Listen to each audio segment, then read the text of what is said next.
Volvemos. Hace 2 días el Observatorio Laboral para la Educación, una dependencia del Ministerio de Educación, publicó una encuesta sobre el perfil académico y laboral de los graduados de educación superior en Colombia entre los años 2001 y 2010 y sus indicadores de vinculación laboral.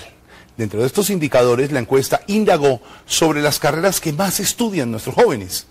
Los resultados demostraron que las carreras con mayor demanda son administración de empresas, economía, contaduría pública y por supuesto las ingenierías. De 1.800.000 títulos entregados, el 30% fueron otorgados en programas relacionados con la economía, la administración y la contaduría, el 23% con áreas de ingeniería y arquitectura y el porcentaje restante está repartido entre otras profesiones. Entonces, ¿en qué áreas se deberían especializar nuestros jóvenes? Pues el economista Henry Martínez, vicepresidente de fondos en administración del ICETEX y docente de la Facultad de Ciencias Económicas de la Universidad Nacional, habla con Beatriz Gómez sobre las carreras del futuro y qué hacer para que los niños se enamoren de las matemáticas, la estadística, la física, la química y la ingeniería ambiental, y que además hablen un segundo idioma.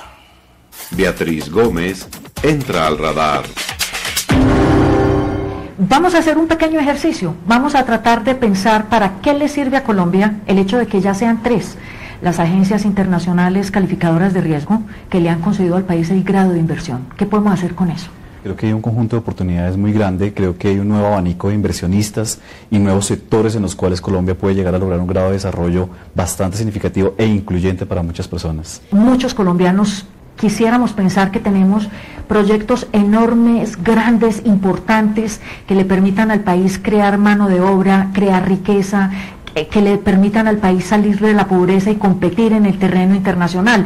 Pero esos son los proyectos que precisamente no tiene el país. El país tiene que repensar en ese tipo de proyectos, particularmente te voy a decir las industrias y los sectores donde tenemos focos potenciales para trabajar. Esos focos potenciales están en el sector agrícola, en el sector de la biotecnología, en la industria de software, en las áreas de investigación y desarrollo. Creo que esos particularmente es donde Colombia nunca ha podido explotar su riqueza y donde más los inversionistas están interesados en participar. ¿Cómo podríamos lograr que esos recursos naturales nos permitan crear grandes industrias? No exportar las materias primas, sino crear aquí las industrias y la transformación de esas materias primas. Para eso se necesita capital humano calificado, no hay otra razón. Si no tenemos capital humano desarrollado para explotar esa riqueza y procesar esa riqueza, no creo que vayamos a avanzar. Yo creo que hay que hacer una fuerte inversión en ese capital humano. ¿Cómo estamos educando el capital humano en Colombia? ¿Cómo lo estamos formando? Pues nosotros tenemos el 70% de nuestra fuerza de capital humano enfocada hacia las ciencias sociales, hacia áreas como el derecho, hacia áreas como la economía, la contaduría pública, la administración. La medicina. La medicina, que son las ciencias que tradicionalmente han dado un prestigio a gran parte de los profesionales. Pero hoy en día el mundo no se mueve por prestigios, sino por capacidad e innovación. Y creo que hacia allá se tiene que enfocar la nueva ciencia. Tenemos que hallar nuevo capital humano enfocado hacia esa riqueza natural y esos recursos naturales que tenemos, o incluso, sin tener recursos naturales, hacia innovación que el país puede llegar a ofrecer. A ver, ¿qué tendrían que estudiar las nuevas generaciones de colombianos para que este país pudiera tener mentes que creen esos proyectos y que además sepan desarrollarlos? ¿Hacia qué áreas nos tendríamos que enfocar? Esa es una pregunta integral que se hizo India, se hizo China, se hizo Brasil o se hizo Chile o incluso la misma Costa Rica hace más o menos entre 30 y 20 años aproximadamente.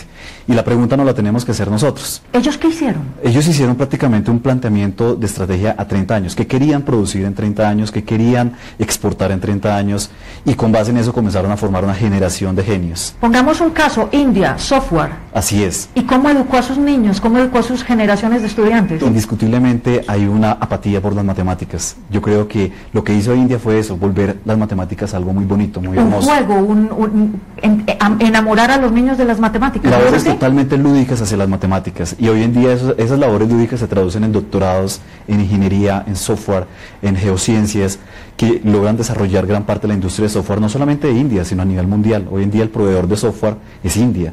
Creo que eso lo hizo India y ha logrado en 30 años un avance y un desarrollo significativo. Bueno, pero hay países de América Latina, no tenemos que ir a India, China, Corea del Sur, aquí tenemos Brasil, Costa Rica, Uruguay. ¿Qué han hecho esos países? Uruguay hizo exactamente el mismo ejercicio hace aproximadamente 20 años.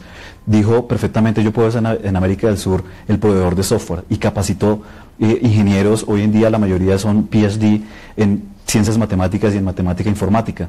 Y eso hizo indiscutiblemente un salto hacia otro tipo de economía que pues nosotros teníamos que ver ese punto de referencia.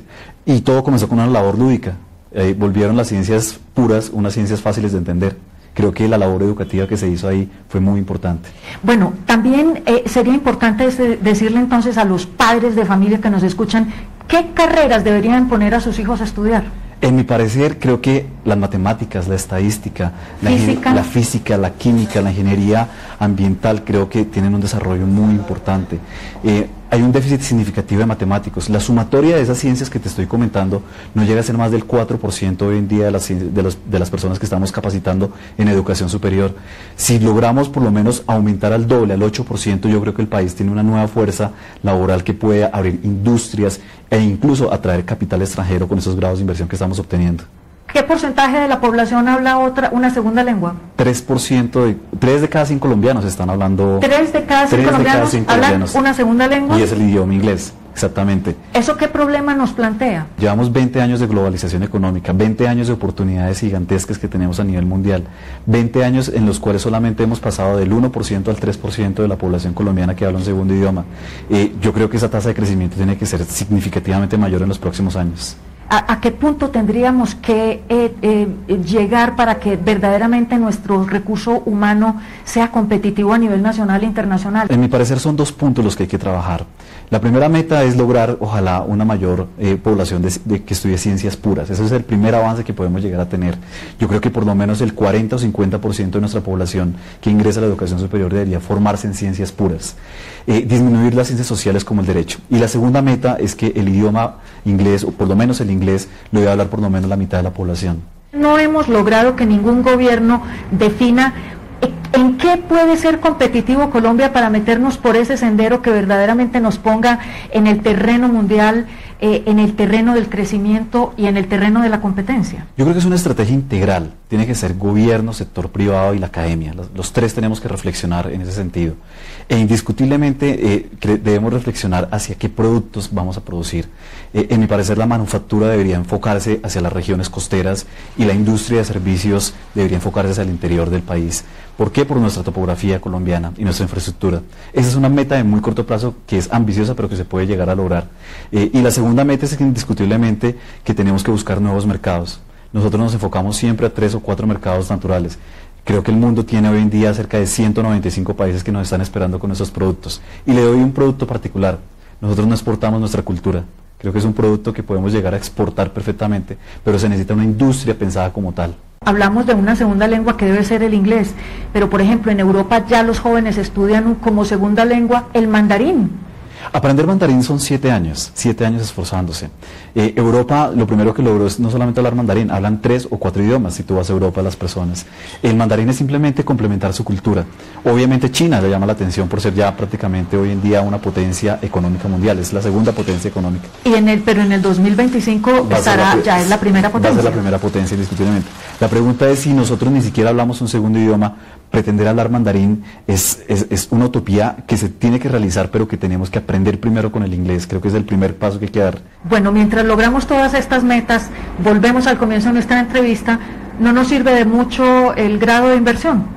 Como está, nos sirve para seguir haciendo lo que hemos venido haciendo, y es explotar los recursos naturales simplemente en la explotación de la materia prima. No la transformamos, no logramos ese desarrollo adicional. Si logramos transformar la materia prima, creo que la producción de Colombia cambia totalmente.